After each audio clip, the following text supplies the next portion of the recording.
Well, Grace Harry is our special guest, and I couldn't be more excited. And James, of course, as you have questions too, please jump in.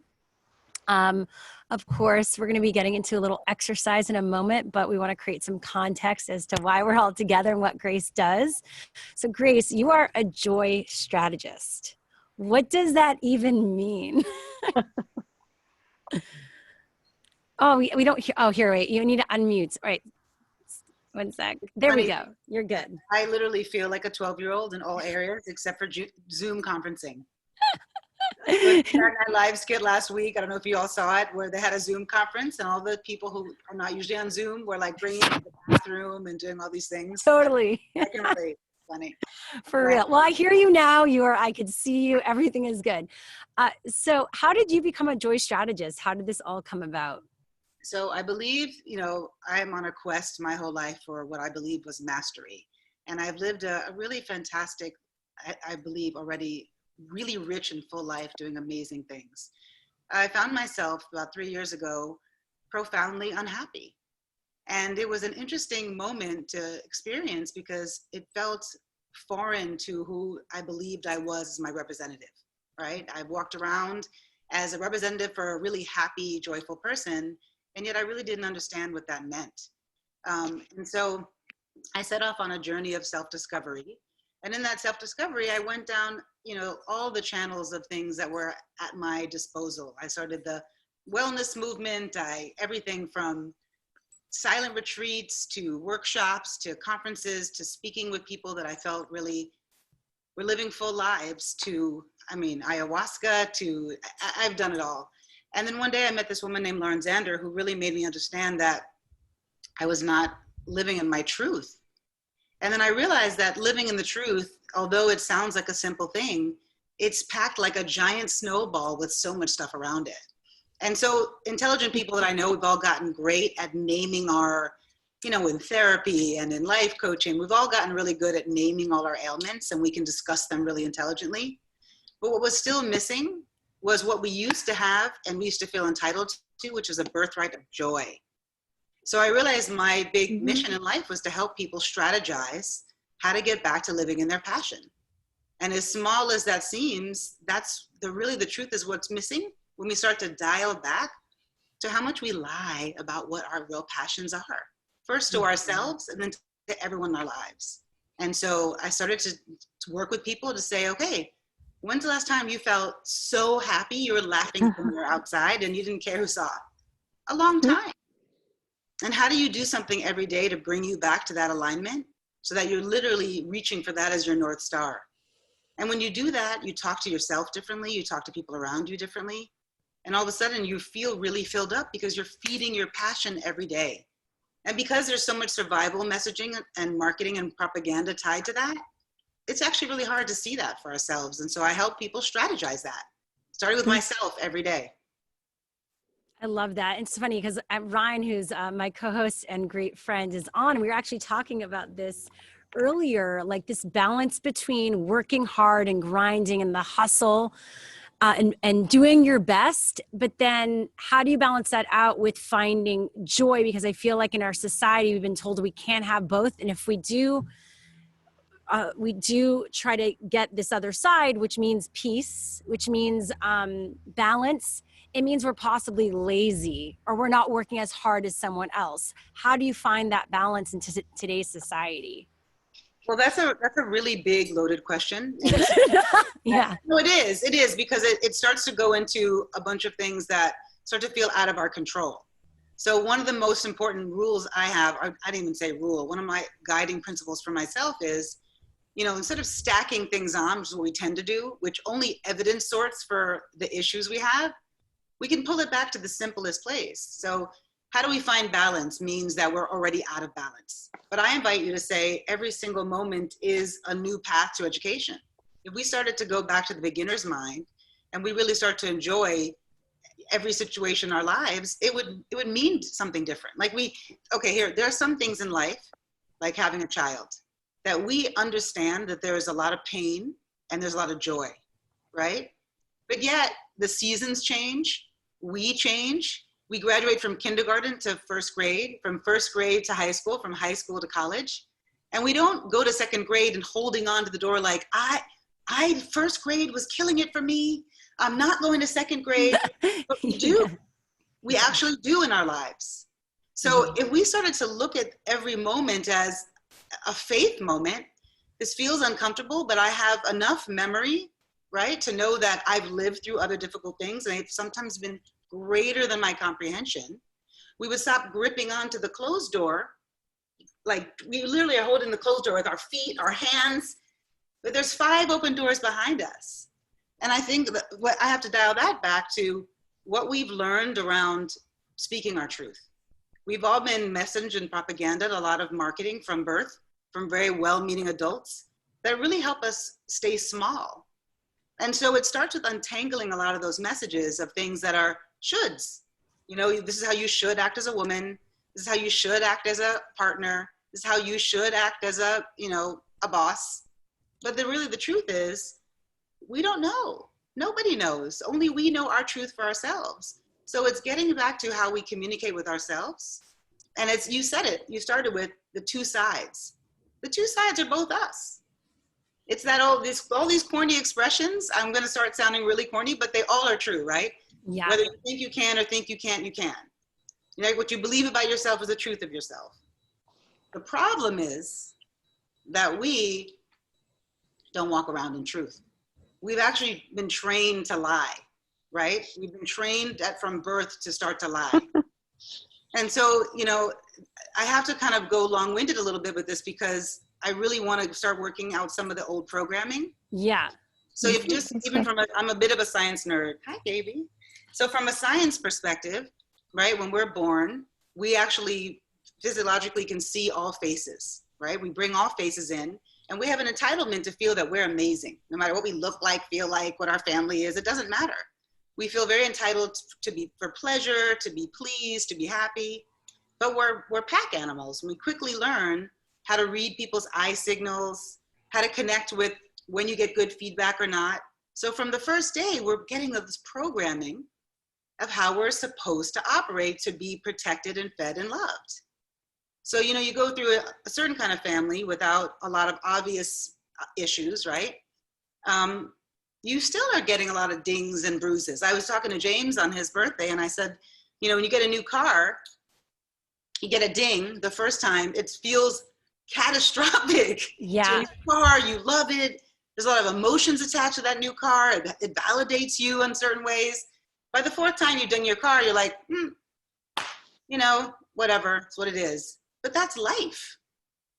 Unfortunately, as we get dinged up, 6 months old, 3 months old, we go from our heart, which is our inner GPS, to the brain, which is a computer that starts to protect us and say, the last time you said it to Julie, she got mad and hung up on you. Right, truth telling is confrontation, bad. So my long-winded point is, we don't need to learn how to balance. We need to learn how to speak to both sides of ourselves. And I've been working a lot with the Handel group. And as I say, I'm very polyamorous when it comes to religion. I believe in spirituality. I believe that everyone has a God source. I was raised Quaker and Russian Jewish and, Baptist American, a lot of religions, right? So I feel that there's 3 messages that guide: faith, love, right? Faith, love, and surrender. Pretty much in all metaphysical faith. Version of that. But we don't do it. We literally walk around gripping on because we have all this training that makes us feel afraid to be honest. So instead of going to work-life balance, it's believing that you know exactly what's going to make your life happy in 5 years, 10 years, and not a career, but how do you want to feel? How do you want to feel in 1 year from now? How do you want to feel in 1 month from now? And then you can get into the inner dialogue, as the Handel method says, or the untethered soul calls it, your inner best friend, or the voice that you run. Everyone has a different metaphysical way of talking about this. Jesus talks about it. It's in the Kabbalah. How do you start to quell those 2 sides of yourself? First, you got to hear the voice that's your inner compass, and then you go to the one that's running the show, the beat story, the one who's really running the show, who's really working off all the old survival tape. So that's my big spiel. I mean, yeah, No, I mean, it makes total sense. And the thing is, we can all be so aware of that and yet fall back into our routines in moments of vulnerability and insecurity. And we're tired or we're just beat down. And it's like, and then we find ourselves falling back in those spaces that we know aren't good for us. Forever. You know, I feel like there's a wonderful quote by a meditation teacher who says that he studied for 10 years with all these great masters, and he felt really evolved, that he evolved and he was transformed. Then he went 1 hour back with his core, his original family, everything out the window, everything. And I mean, literally, I'm an empty nester. This is the first few weeks that I'm living with my 2 adult children. It's been challenging, but the thing is that all of what you said, we feel vulnerable, we feel that, all of those things all go back to one thing: intimacy.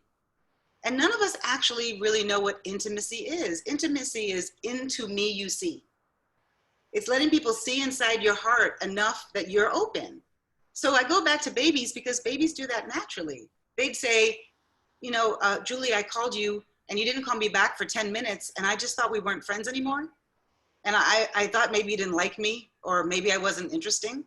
But we're terrified to say that to each other because we remember those old times we got those dings, and how uncomfortable that felt, and when that didn't go well.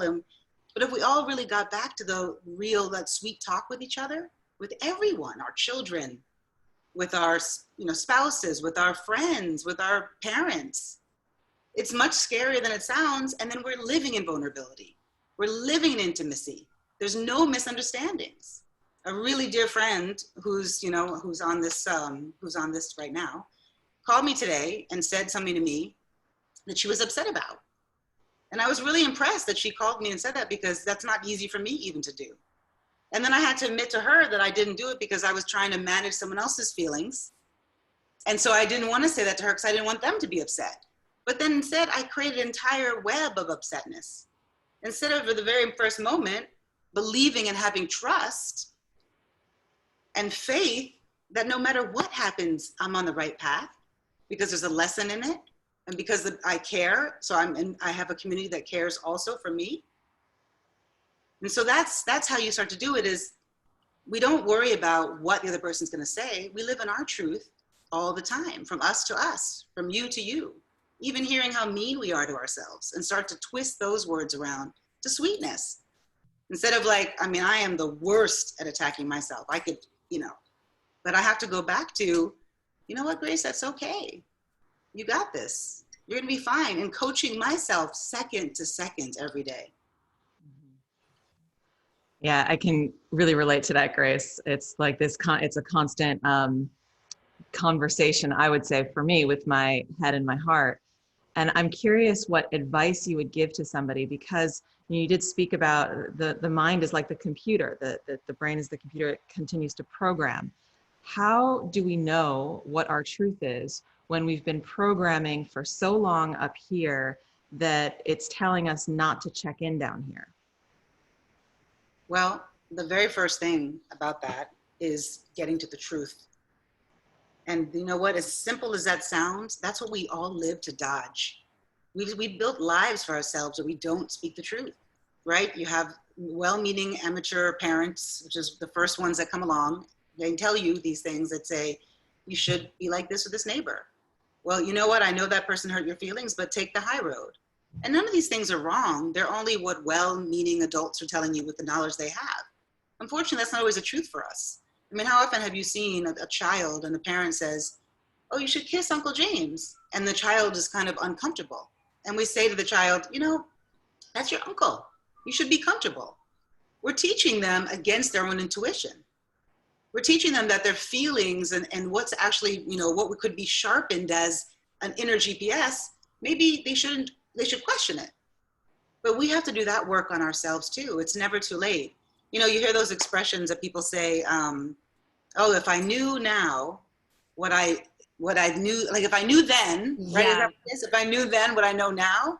But I think I'm inviting everyone to say, from right now, with all the incredible experience and all the bumps in the road and all the mastery we've gotten from the different complicated experiences, to know what we know now and to be able to really go back and pull in. You know, James had his birthday calls, and he had a photo of himself as 5-year-old James. And I love that so much, because whatever you need, like I have to literally get to baby talk because it's so hard for me to ask for things.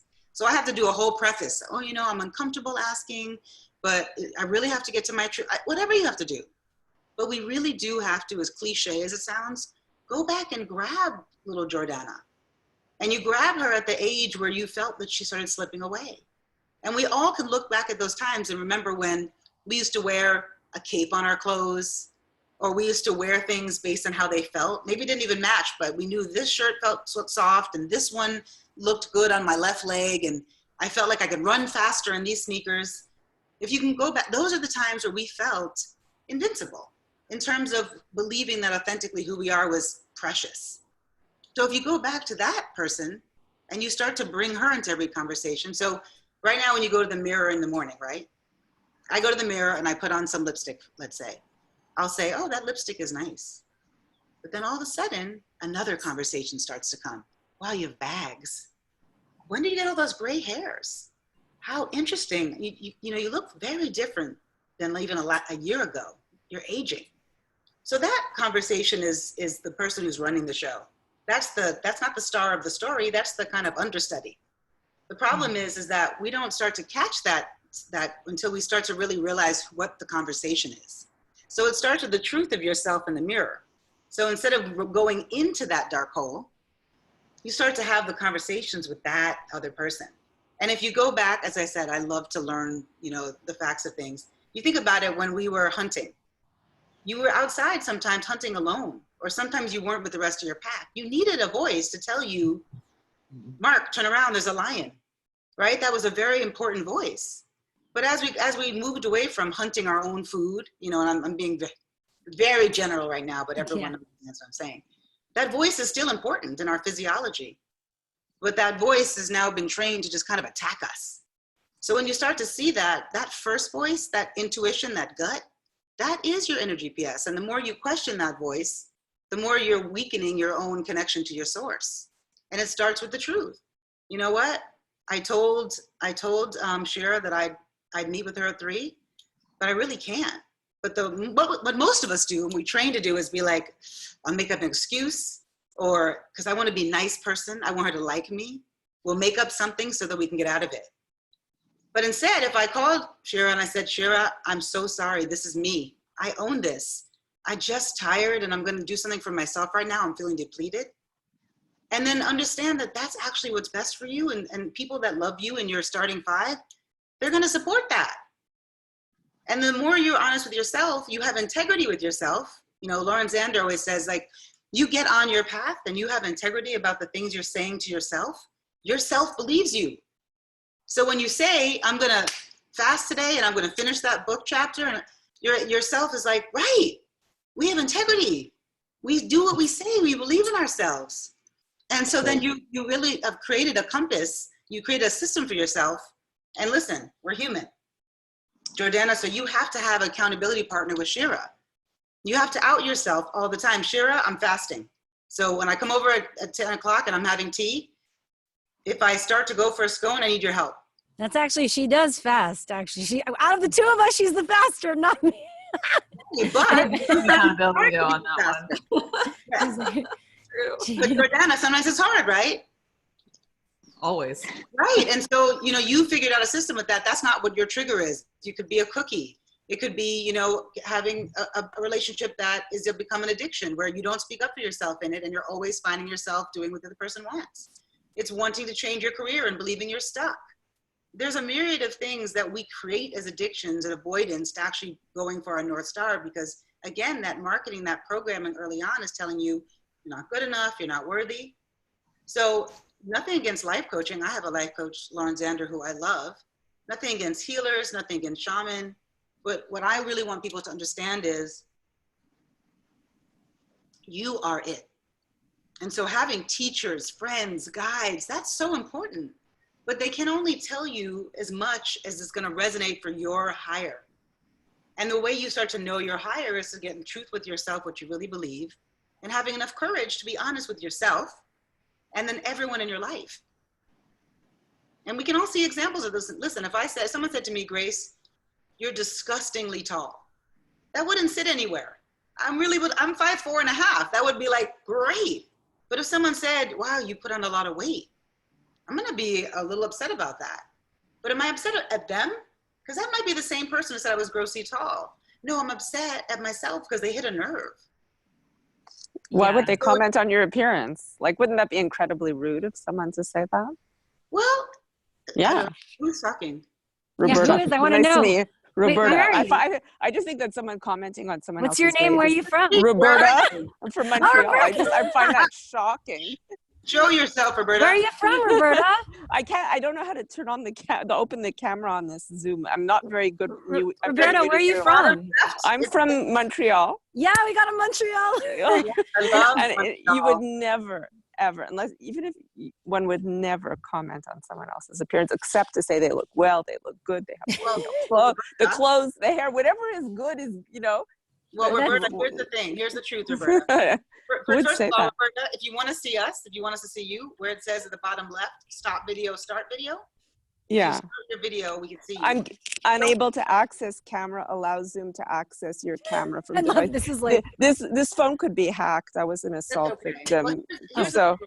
So I have a lot of issues. Yeah, don't worry if you don't want to show your face. No, it's not. I'm just gonna hear. And also, if everyone is here, say where you're from in the comments. I know we have a lot of different people. I can't open the camera on this phone. It's all good. Don't worry about it. Just, I'm trying. I'll send you a picture. Don't worry. All right, Roberta. Just push it. There's a little red camera. Yeah, it's white. Don't worry about it. White. It's all good. Okay, so Roberta, I've tried this. I've been trying this. I'll disconnect you. Look, I'm sorry. I'll send a picture of myself. It's fine. Just do it. it's okay. Just listen. This is fine. Really, what you said is really important, and that goes back to the marketing. Right, incredibly rude. So here's the thing. This is something that, again, I learned from the Handel method, which has been transformative because it's really about getting to the truth, which is something that I masterfully avoided for a long time. And I've had a lot of profound teachings and I've read amazing books, but the few people that have impregnated my spirit are the ones that I've really had to contemplate and take for myself. So rude is when you are a number one, right? You have people in your life that are leaders.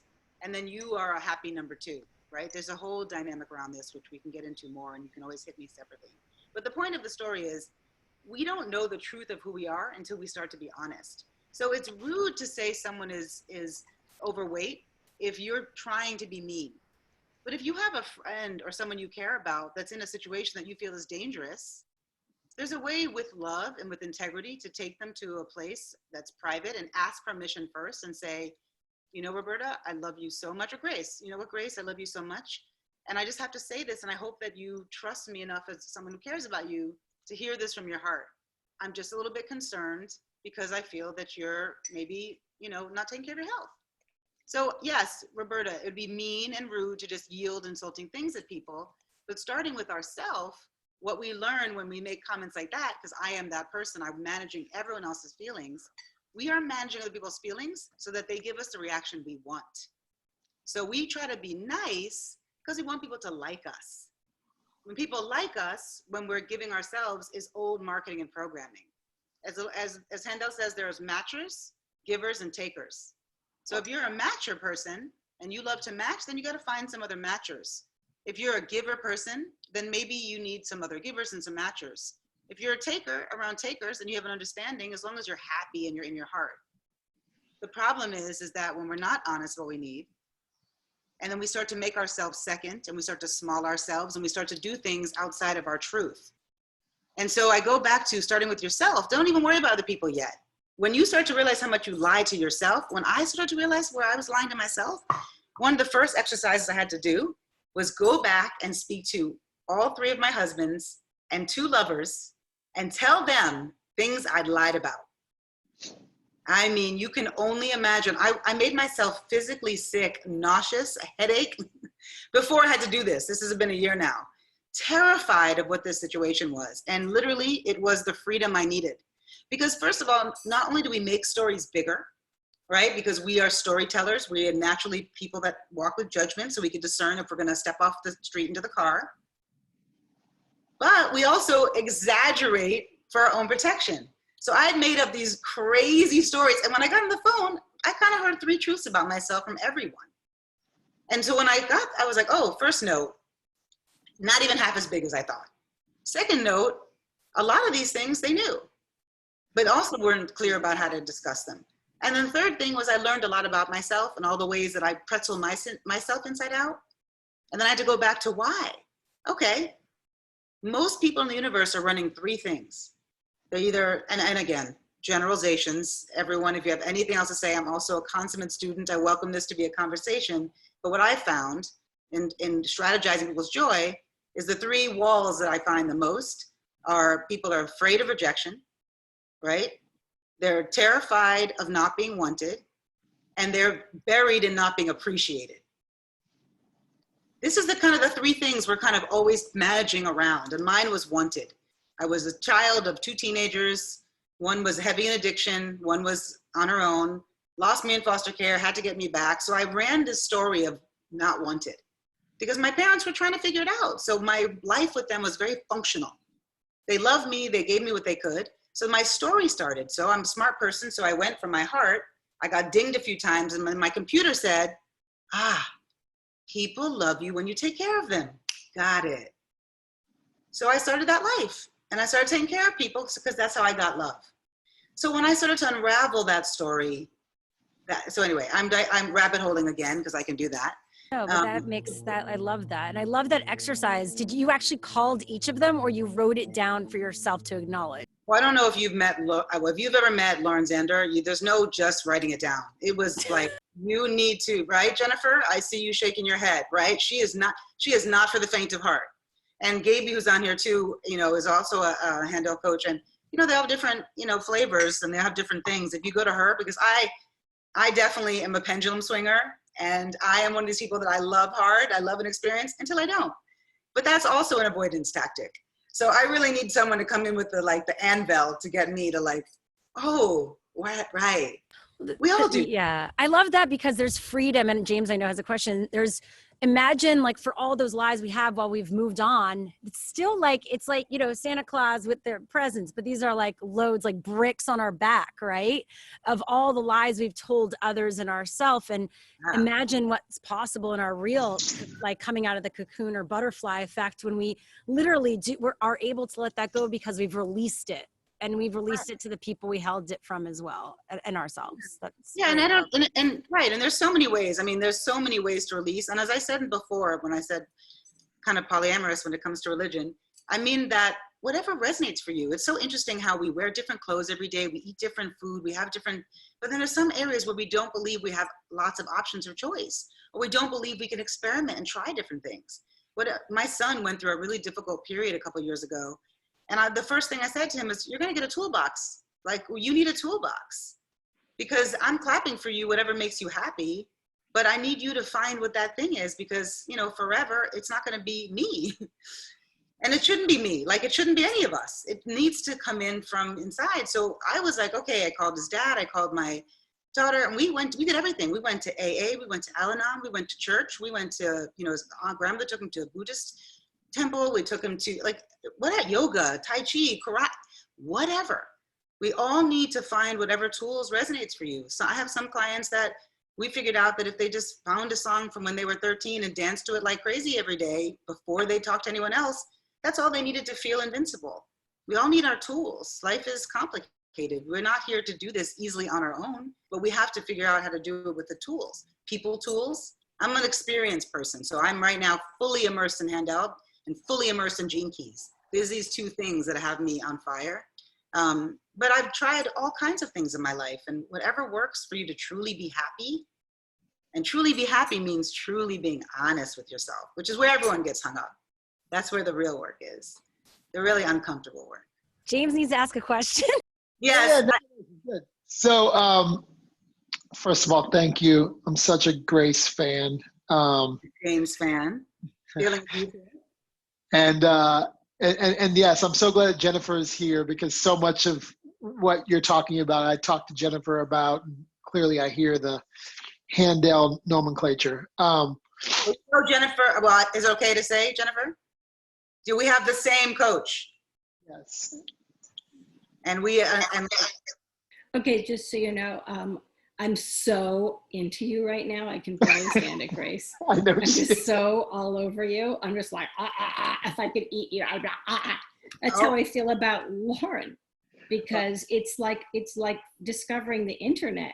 You all of a sudden go like, you can't unsee what you see. And then you only really want to deal with other people who understand this language you're speaking. And then it's so thrilling because you realize that, and you listen to the way people are so stuck, and you know you can't help them because they're not there. right. And you're like, okay, well, when and if they're, it's not for everyone. It's for people who are called, because it is not for the faint of heart.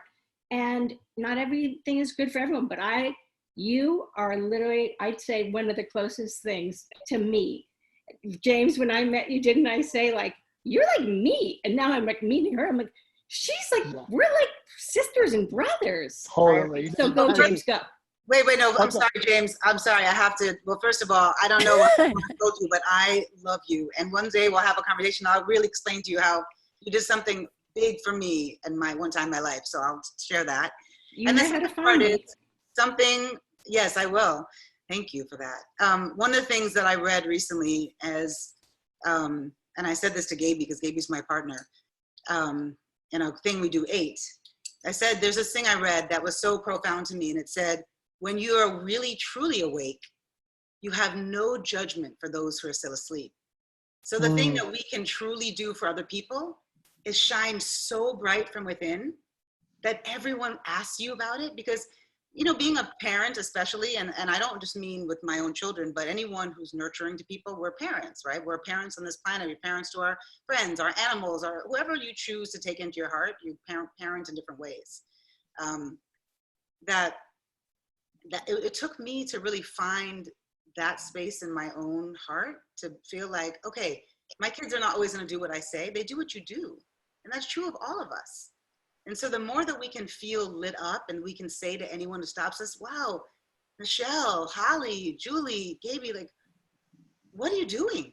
You look and you're bending and buttoning. What are you doing? And it's clearly coming from inside. And you can say, I met myself.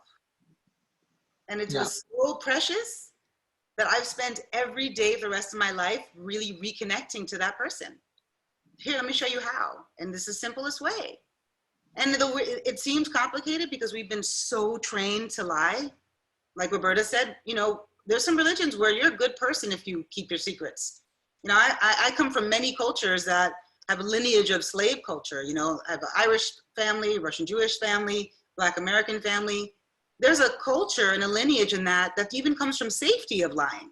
We even joke from Brooklyn, with there still signs in the train. It says, see something, say something. We snicker. We're like, never. But we could do that with ourselves. See something, say something, right? Like in reverse. Now I do it opposite. And I'm in this wonderful group that Lauren started called 8. So, you know, I've had a really kind of breakthrough last 3 months for myself. And it was seeing the last 2 places where I was really running a big lie that I couldn't see until I took some other things back. And I talked to Lauren, but I also went to Gaby and I went to Marnie and I went to other people and I spoke to my partner Amir, because it's hard to see ourselves. And when we take some of the emotions away and we can really say, okay, I know I trust you. Tell me the truth. Do you see this and do you see that? And without attacking, because we really truly want to hear it. We're not really trying to manipulate what we want to hear, which we're also good at. Then we really hear it. We can really own it. And then we can do the thing that I think is the scariest, but we can contemplate. Beginner's mind. What of that resonates? I know James is my friend. He means me well.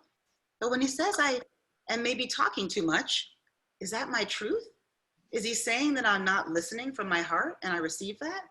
Or is he saying, as some people I found in my past say, when I'm fully excited and they can't express to that level, they're trying to maybe small me so that they can get comfortable. So it's learning to discern what people's truth are and how it really speaks to you. And that's where we get lost. That's where I get lost. Yeah. And that's my day-to-day work. Well, I had a 2-part question, and in your answer, you already answered the first part. So I'll gloss over it, which was really about your back, you know, when you come from a background, right? When you come from a particular culture, and I think you touched on it with slave culture, and both of us share kind of a mixed heritage. I have both slavery and Holocaust in my DNA, and very proud of that. But it also comes with trauma, right? It comes with my mom's side having to move to this country from Europe when she was 5, and being with an immigrant family that was the living. Epigenetics, right, Grace? The Hello? epis. Exactly. Hello? Yeah. Yes, exactly. Genetics. Epigenetics. Yeah. So that was the first part you glossed. The other part that I think is sort of cultural as well is we also come from the culture of entertainment and the entertainment business. And I wonder, it's amazing that, while there are people who are joyful in the entertainment business, and that's part of what makes them an actor or a singer or in the arts, the business itself squelches that joy. And I wonder how you, being connected to that business, work with people whose joy have been stolen away from the actual the mechanics of the business, or the minutia of the business, or the system that one finds himself, the agents, the managers, and just all the fame, right, that comes with that. Right. How do you work within that and bring this kind of conversation to light? Yeah, well, first of all, the first part of that is, there's this whole thing. I love animals, and I remember being in I think the early 90s in New York, because I also love dynamics, so I study dynamics. Like, I love Freakonomics type things. And I remember when I was in the early 90s in New York, all of a sudden Akitas were the popular dog. Remember that? Akitas. Mm-hmm. Everyone had Akita. Jennifer's shaking her head. And it was the first time I thought about people and animals being trends, right? And then I started to think about, what kind of dog would I like? And I mean, we had 2 sticks to rub together most of the time, so we definitely were not getting another dog. But as I got older, and then this, they all of a sudden became rescues where everyone, I read, oh, right, mutts are healthier, right? Mutts are healthier for a variety of reasons, because there's different combinations of things. And as you know, when you put something new into anything, it sparks a reaction. And so to me, growing up, being this, child of 2 teenage parents, running the streets and traveling, moving constantly, I felt very penalized as an early person, because I felt, my personal story was, it was hard for me to make my representative, which we all make early when we have to figure out who we have to be to survive in our tribe. I was confused about my representative. So I became just a contrarian, right? Because I wasn't Black all the way, and I wasn't white all the way, and I wasn't Jewish all the way, and I wasn't Baptist all the way, and I wasn't Muslim all the way. And my mother confused things even more and decided to raise me as a Quaker, which I'm really grateful for. But adding to that, I was like a freak of nature. And I was like an early vegetarian, so I came to school with like a Fat Albert lunch. I say all that to say, that was really hard in the beginning, but it became my superpower for 2 reasons. One, because when you are that person, I became a chameleon like you would not believe. I could just become anything. But then in my last 3 years, it's made me really have to be like, well, who am I? And really search all that lineage. And I think the first time I really found the juiciness of that was the first time I found the music industry. It was when I was a crazy 16-year-old in New York City. A lot of my friends were becoming rappers and artists. And all of a sudden, this bizarre wealth of all of this knowledge was helpful to artists who were creating a new territory in music that weren't specific to a neighborhood lineage as hip hop had been up until that point. And so all of a sudden, I kind of ran a boot camp in my house. I lived in Soho by myself by 17. And all my friends recording in those studios around town started staying with me. And all I wanted was to infuse this interesting knowledge. And so I started making it like boot camp, where we get these weird foreign films and watch everything from Quadrophenia to The Harder They Come to Christian F. and to freaking, I made them watch, I was obsessed with Russ Meyer's films. I'm just such a quirky, Q-Tip told me the day that he remembers I made him watch Eraserhead. So that was, to me, that really became my brand. And because I always had to live in that curiosity, even myself, I remember being with my mom's cousins who were, raised kind of wealthy in the Upper West Side. They'd get something new and they'd kill it. They want to destroy it so it didn't look new. Whereas my cousins who were in the projects in White Plains, you got a new sneakers, they had toothbrushes, you couldn't step on it. And it really made me understand back to the lineage of both of these cultures, one where it's embarrassing to be opulent, and one where if you're not opulent, you're under ridicule. So it taught me to really examine and have a beginner's mind about things, which really helped me in the music industry as I got into it further, because I approached all artists from I am a unicorn, you are a unicorn, together we can make magic, because although you have a musical gift, I really am good at helping you translate it. And I think that honesty and helping people source their passion, even in that way, helped me figure out what I love to do now, but made artists really trust me, because I didn't come from a place of, oh, this is what's cute about you, let's sell, but from impress me with your authenticity. Because real superstars, I can't tell them what to do. I can only help it. And so I think that's what always helped me. I mean, it was hard. I mean, when I went to Island Def Jam after being at Jive for so long, it was like stepping into Mean Girls. I was not prepared, but it was good too, because there's nothing in the world that is formed well that doesn't come through challenge.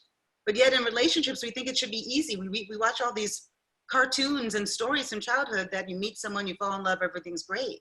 But that's when the work starts in all relationships. And also now when we're in this vibe of like, let's go with the flow. I even think when we're in the spiritual vibe, we almost think there's an ease to everything in flow, which there is, but there's also like going to be things that come up. Just That's because right. you're in that vibe doesn't mean you're immune to that. Yeah, but Shira, you're 100% right. But even take it back even more simple. If we go to the ocean, we want to get in the waves. We know that some of the waves will be rough, but it's still so worth it when you feel the water around your feet and the sand under, and the water's warm, and you feel the air around you, and you look off into the distant shore. But we know we might step on something and cut our foot. We might get pulled under the wave.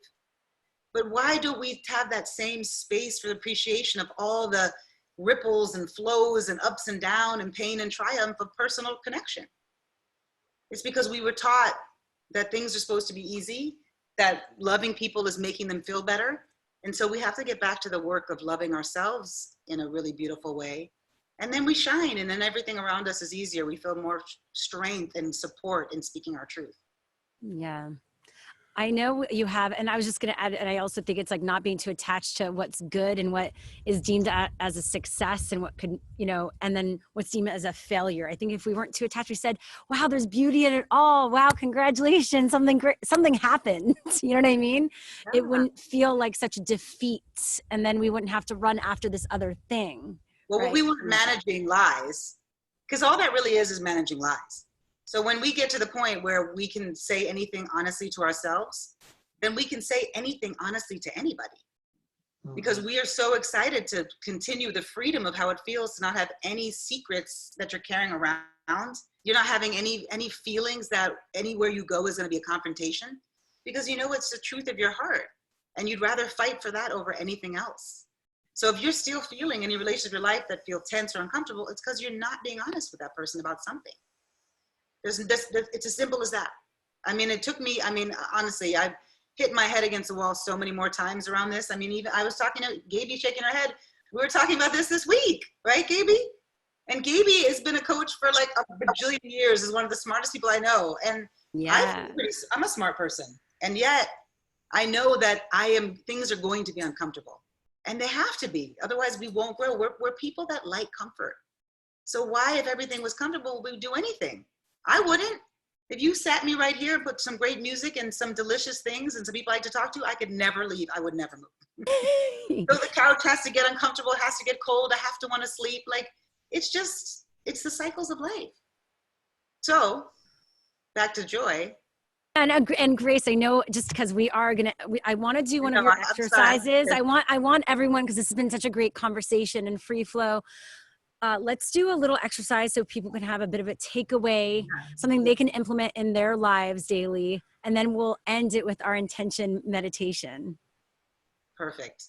I think what I love to start with is something that seems simple. It's not, but it seems simple. If you don't run your day runs you. It's the same idea. If you get in your car and you just put it on drive and you just let the wheel go, you're probably going to have an accident. Right? So you have to steer the car. We also have to steer our days. Lauren and Handel, we do this thing called the daily design.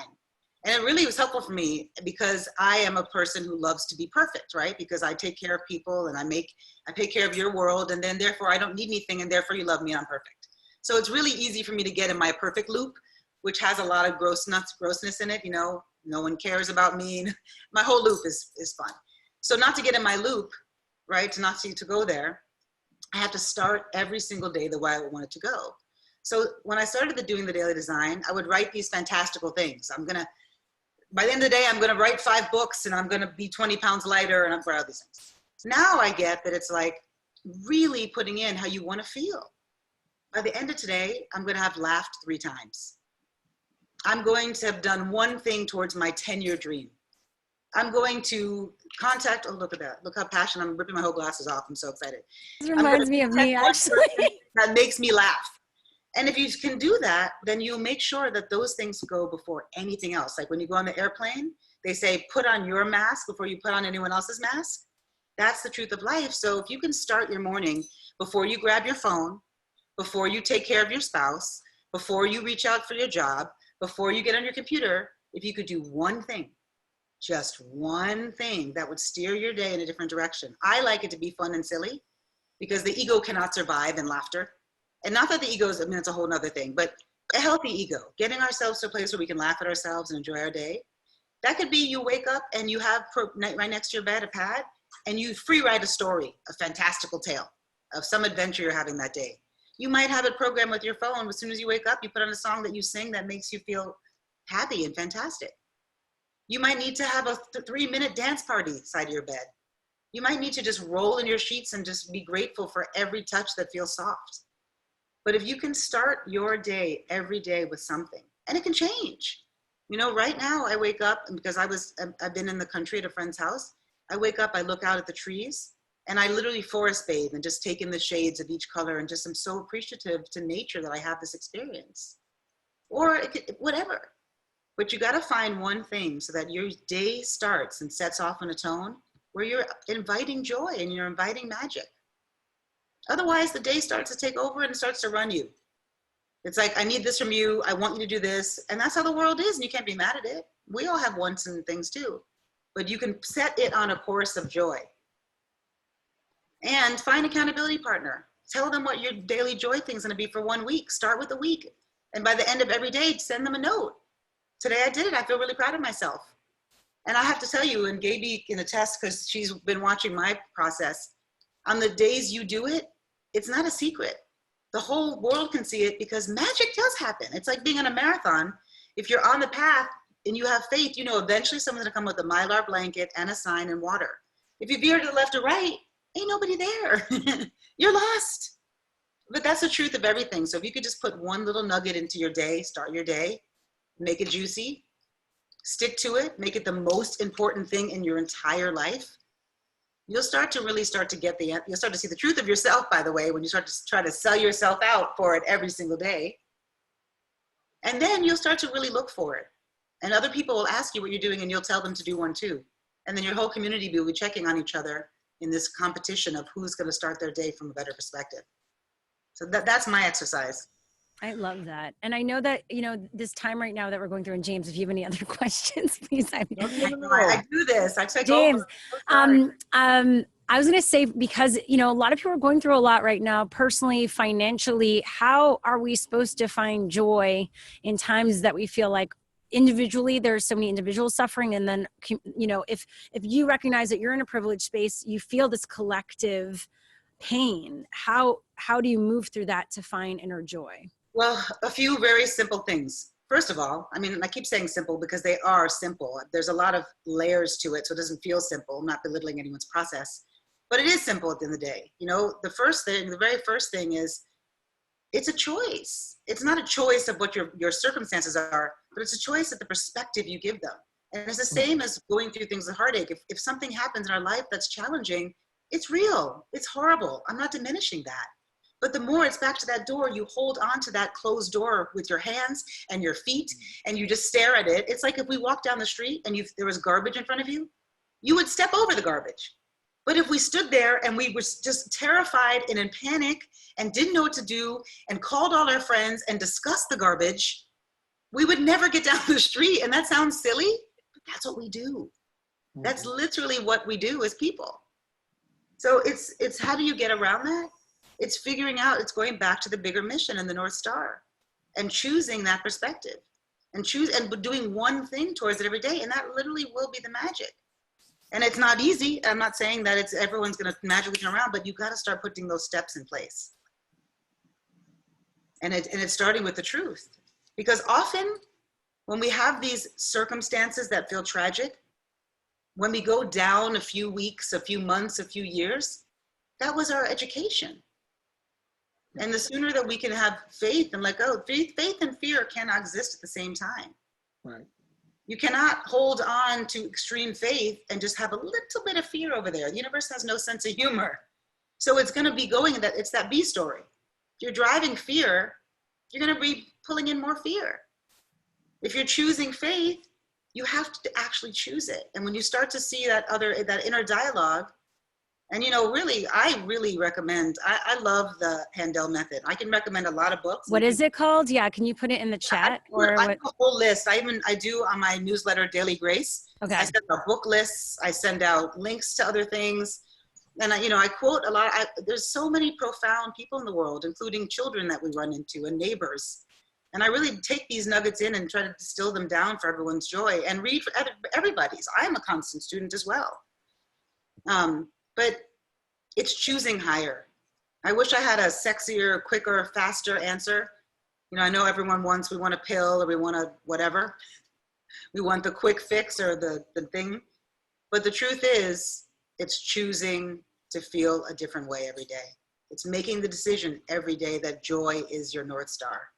I have never seen anything work as fast as that Handel method. Talk about fast. Wow. I'm just saying, it's just like, it's not, you don't have to go to school. It's just dig in, start the work, however, online or with her, right? Don't you feel like it's almost, as soon as you start, you can't go back? That's all. It's just not that long a process to switch it, to flip the bird. Interesting. Yeah, it is for the level of pain. So what happens when people take a long time, it's the levels of things that are having a harder time getting through. What you start to find is you start to hit survival patterns that are scary because they go back to our first intimate relationship with our opposite sex parent. And then we start moving through those same lessons over and over, or even ones we don't know, epigenetics from our grandparents or our great aunts or uncles or whatever our multi-level plane of tier of team. Someone said something. Yeah, I didn't get your audio for a sec. Oh, no, I'm sorry. Can you hear me now? Yes. So yes, it's easy when you're ready to really change, because then you're ready to go through the pain. And sometimes for me, it was getting to such a level of pain that something else had to be better. And if that's the gift of pain in itself, then I'll take that. It made me so uncomfortable that I was like, I'm either going to let this overtake me or I'm going to do something.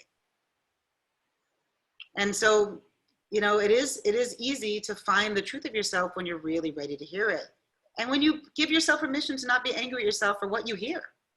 Because as I said, these amateur parents, they're doing the best they can giving us. And my daughter said something to me last week that I couldn't believe. She said that she was heartbroken and I thought I killed it as a mom. She was upset because I really gave her a lot of information about her reputation as she was starting to develop as a woman.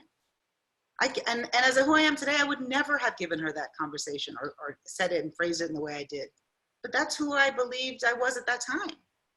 So instead of beating myself up, I failed as a mother, I ruined my daughter, which in the past would have been a full month of conversations with people in my world. And a nice way to avoid the real growth. But instead I said, wow, I'm devastated to hear that.